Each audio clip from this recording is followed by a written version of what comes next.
Hey there, I'm Alex Villabon, and today I'm going to be walking you through how to do some advanced cleanups with the help of Nuke and ComfyUI. The way I'm going to be structuring this is we're going to spend a little time in Nuke at the beginning preparing the footage so that we can use it over in Comfy, and also preparing just a few very basic maths that are going to be used for us to drive the area where the cleanup or the removal is going to be happening. Once we have that ready, we'll hop into Comfy. I'm going to be walking you through two different workflows. And then once we have our generations ready, we'll hop back into Nuke and I'll show you how to put it all together so that you can retain as much quality as possible once you have your generations ready. Now in Nuke, this is the first example I'm going to walk you through. And the exercise here is going to be removing this fence that's in the foreground. You can see how, that can be particularly tricky because we have the net from the goal and in the background and it's like swaying in the air. It's half transparent. There's a lot of stuff happening behind it. So you can see this is already quite a tricky way to begin. And actually, before we begin, I want to make a caveat of a few things. These models have limits. Sometimes those limits are set by your hardware, and other times it's just because the model can only do so much and there is only so many pixels it can push out. The other limitation is that these models can only produce 8-bit images, so you're going to have to take it as it comes, and maybe there's some tricks you can do to address that limitation. There is no model yet that can provide us a full range of color that we'd like to have.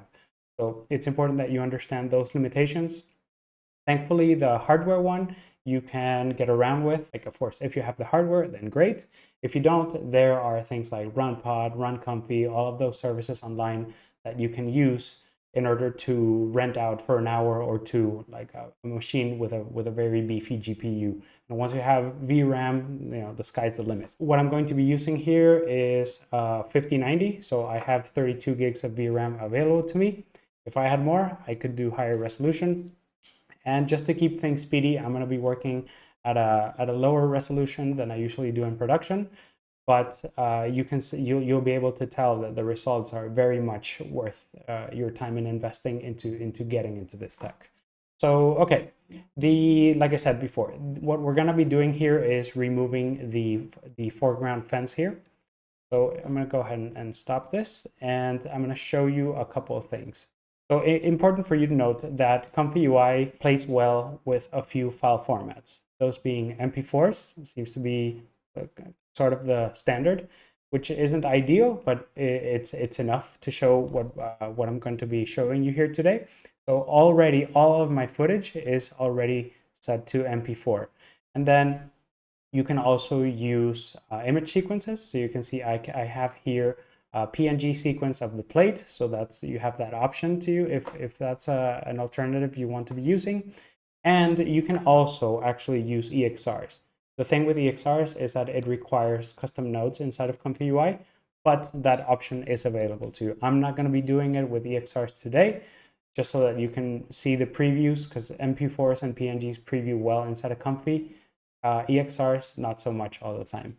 So I'm going to be driving everything with PNGs and MP4s today.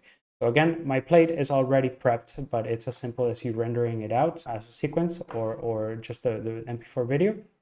Let me show you how you can actually get MP4s out of Nuke, because that's not something that is offered to you in the right node. The first thing I did for this shot here is I prepared a mat, right? And I am going to, let me just show you how much coverage I'm getting for that. So if I do this, you can see I went a bit broad just because everything's so blurry, so fuzzy.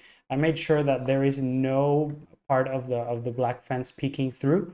And that's important because if a little bit peeks out, that kind of stuff confuses them out. It's like, oh, there's something static here. Like it's just going to try to make something up. You want to be limited as much as you can, but you also want to give it some breathing space. So the more you do this, you'll get a hang of it. And I've already been doing this technique for months in production. So I have a pretty good sense of when something is going to work and not. And that's hopefully what you'll be taking away with you once we're done with this video. So, okay, I show you my mat here. So I'm going to go ahead and delete this grade. And then, as you can see, I have a write node. The write node, however, is set to an MOV. So that's the limitation I was talking about. You can't write, as far as I know, MP4s out of Nuke. So what you can do, it's a little trick that I discovered by sheer luck, is you can actually set your render here to MOV. I'm going to go ahead and render this out, and I'm going to be setting my frame range to 81, which is just to keep things speedy. That's the limitation I set for myself. Like all the examples I'm going to be showing you are 81 frames long, and that's just because that's a number that some of these models really like. I've done hundreds of frames, VRAM allowing, like always, that's the limitation. So you have to balance yourself between frame length and resolution. That's kind of the way you're going to be balancing the amount of VRAM you have. So, okay, I've gone ahead and rendered out that QuickTime. And as you can see here, I have my fence mat MOV. If I open it up, you can see we just have 81 frames of our mat.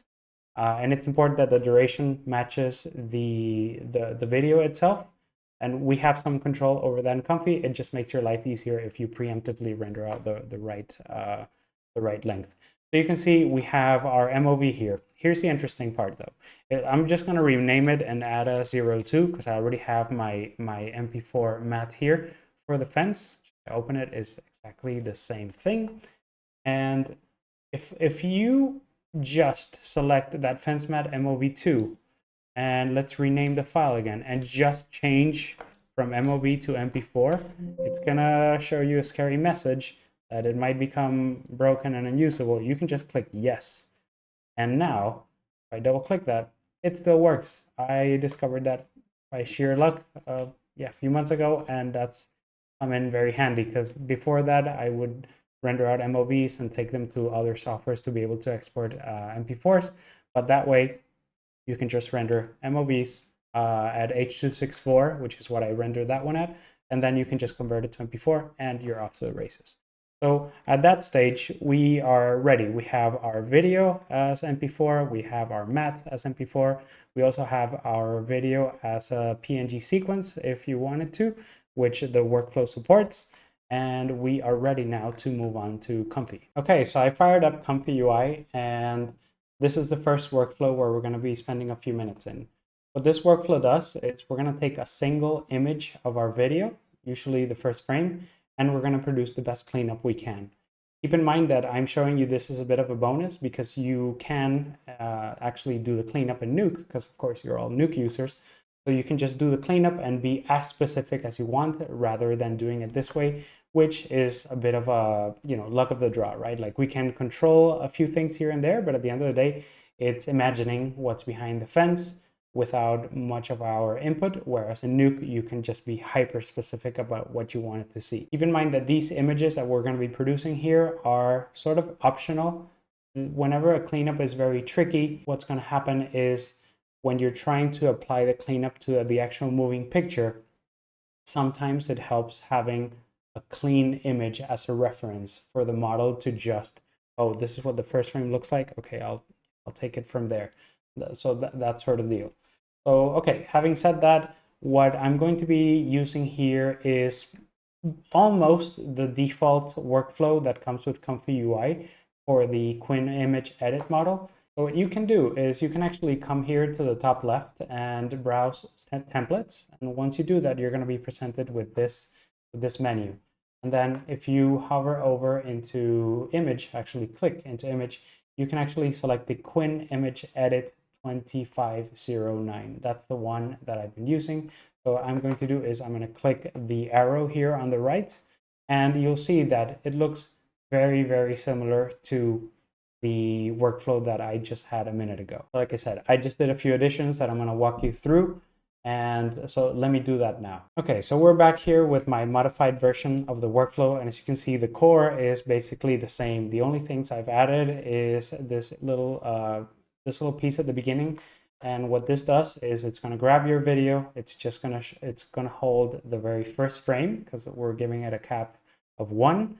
And then it's going to be resizing it to a resolution that might be a bit more helpful to the model, and then we're going to get a preview that we're going to be using. So I'm going to be walking you through that in a minute. The other modification I did is adding the image compare node here at the very end so that we can compare what the image looked like at the beginning and what it looks like after it's been cleaned up. The rest is sort of the same. The last one bit is this color match node, because what happens with these models is that sometimes there's a bit of a color shift. And while that's usually okay for the cleanup, for my mental sanity, I want it to be as close as possible. So what color match does is it's going to grab your output from the cleanup that we're doing, and it's going to compare it with the original, and it's going to try to match it as closely as possible in color. You have some control over it with the strength knob over here. Okay, so let me walk you through the beginning of the workflow here. And this part is optional. If you already rendered out an image sequence, a PNG, for example, you can just load it up here, and that's part of the default workflow. This is just the way I do things most times. I will always have an MP4 sitting around of all my clips along with image sequences. So it's just easier for me to just start here. So I'm going to Alt tab here into my Windows Explorer, and then you can just literally just drag it and drop it onto the node once it turns blue, like it's doing there. So I'm going to drop it. And the next thing I'm going to do is I'm going to set the frame load cap to 1. You see it's going to freeze it on the very first frame. And actually, that's the way it's going to come in by default. Now that we have our video in and we know that the cap is set to 1, so it's not going to be doing multiple images, it's just going to go through a bit of a resize because we don't really need all the resolution that the video has. And I can just click my preview image node here. I'm just going to click the play button here at the top. And once I do that, it's going to process that image, and it's going to now extract it as a single image. So notice that I'm using a preview image instead of a save image node. And the reason for that is because I don't really have a need to save this image. I just want to be able to run it through the workflow. And I could potentially just even pipe this in directly into the workflow. But just so I keep things a bit separate here, I run my preview image node here. I can right click it, and then you can just copy image. Come to your load image, you can just hit Control V, and then that'll paste your image in there. The rest sort of is done by the workflow itself.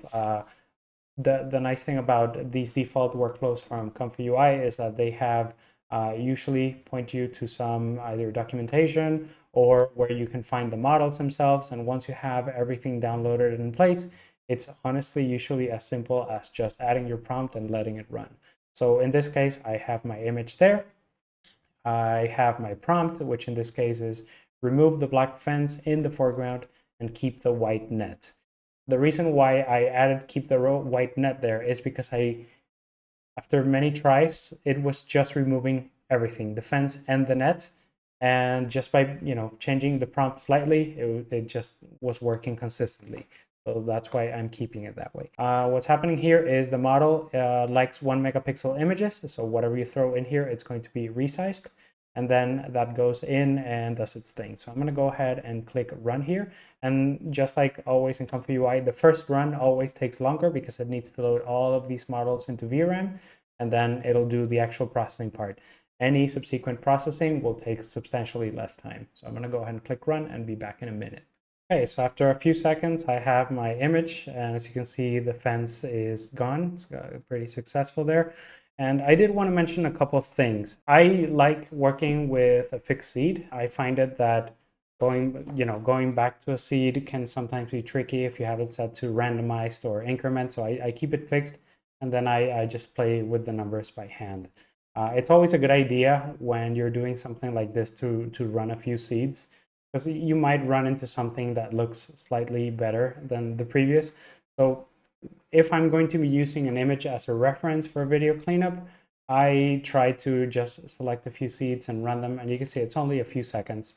And that way I can select from a few, and the one that I think is the best, I can just keep and use for the actual cleanup.